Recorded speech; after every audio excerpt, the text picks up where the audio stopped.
इस कविता का जो विषय है, वो जो शब्द है, असल में उस पर कविताएं नहीं लिखी जा सकती। दुनिया की किसी भी कलम में इतनी ताकत नहीं है कि वो मां पे कविताएं लिख सके। मैं तो बहुत छोटा कलमकार हूं, मैं मां पे क्या कविताएं लिखूंगा। मैंने एक कविता सिर्फ ये लिखी है कि जब मां हमारे पास होती है तब शायद उसके होने का एहसास नहीं होता। जब मां नहीं होती तब जिंदगी क्या होती है, बस मैं ये कहना चाहता हूं। तब आप सुने उस कविता को। एक बहुत छोटी सी कहानी उस कविता के शुरू में कहता हूं। एक जंगल में एक संगीतकार मृदंग बजाता था। मृदंग ढोलक की तरह एक वाद्य को कहते हैं। और जब मृदंग बजाता तो एक बकरी का बच्चा वहां रोज आके खड़ा हो जाता। एक दिन सर ये कैमरे जो भी है बंद कर दें प्लीज, फॉर गॉड सेक। बकरी का बच्चा वहां खड़ा हो जाता आके, तो मृदंग जो बजाता था संगीतकार, उसने उस मेमने से एक दिन पूछ लिया कि यार तुझे क्या मेरा सुर, मेरी ताल, मेरी लय बहुत अच्छी लगती है जो तू रोज यहां चला आता है। वो बोला मैं नहीं जानता कि आप क्या बजाते हैं, न मुझे सुर की समझ, न ताल की समझ, न लय की समझ। मैं तो बस इतना जानता हूं कि इस ढोलक पे, इस मृदंग पे जो चमड़ा मढ़ा है वो मेरे मां के बदन से आया है। क्या बात है, बहुत अच्छे, वाह। जब उस पे थाप पड़ती है मैं आके खड़ा हो जाता हूं। बहुत अच्छे, वाह। मेरी कविता मां के न रहने पे भीतर से पड़ी हुई थाप की कविता है, तब सुनाना चाहता हूं। इस कविता में अगर आपके आंसू बाहर की दुनिया की यात्रा करना चाहे तो रोकिएगा मत। अगर आपको ठीक लगे, जैसा कहता हूं जब मां नहीं होती तब जिंदगी क्या होती है। एक मुनव्वर राणा साहब का शेर उधार लेता हूं कि किसी के हिस्से में मकान आया, किसी के हिस्से में दुकान आई, मैं सबसे छोटा था, मेरे हिस्से में मां आई। क्या बात है, वाह वाह, बहुत अच्छा। तब कहता हूं कि कल जब उठकर काम पर जा रहा था तो अचानक लगा कि कोई रोक लेगा मुझे। कल जब उठकर काम पर जा रहा था तो अचानक लगा कि कोई रोक लेगा मुझे और कहेगा खड़ा खड़ा दूध मत पी, हजम नहीं होगा। मुझे लगा कोई कहेगा खड़ा खड़ा दूध मत पी, हजम नहीं होगा। 2 घड़ी सांस ले ले, अरे इतनी ठंड और कोट भूल गया, इसे भी अपने पास ले ले। मन में सोचा मां रसोई से बोली होंगी जिसके हाथों में सना आटा होगा।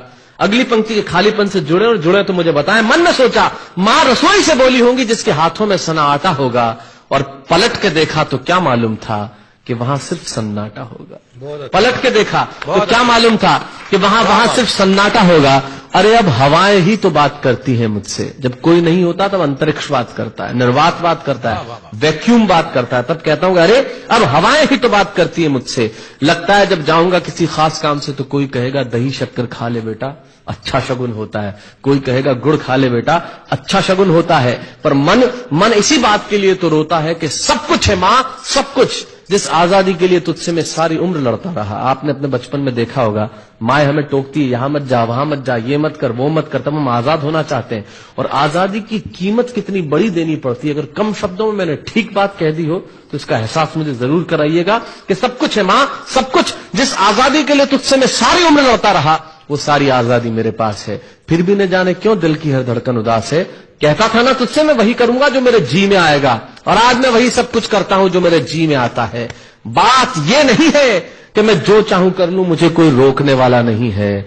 बात है तो इतनी सी कि सुबह देर से उठूं ना तो कोई टोकने वाला नहीं है। बहुत अच्छे, वाह वाह, बहुत अच्छे, वाह वाह वाह वाह। बात है तो इतनी सी कि सुबह देर से उठूं ना तो कोई टोकने वाला नहीं है।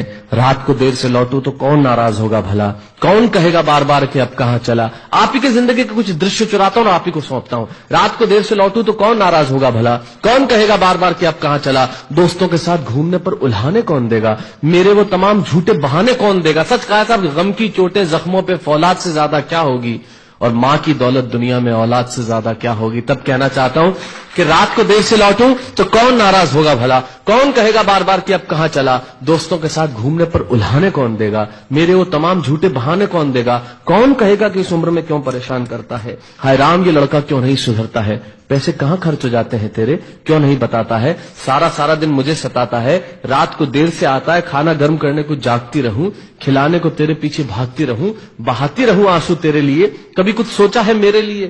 खैर मेरा तो क्या होना है और क्या हुआ है, इस बुढ़िया का तो क्या होना है और क्या हुआ है। तू खुश रह लेना यही दुआ है, और आज तमाम खुशियां ही खुशियां। जीवन में जो सर्वश्रेष्ठ एक पंक्ति जो ईश्वर ने मुझे सौंपी वो मैं आपको सौंपता हूं।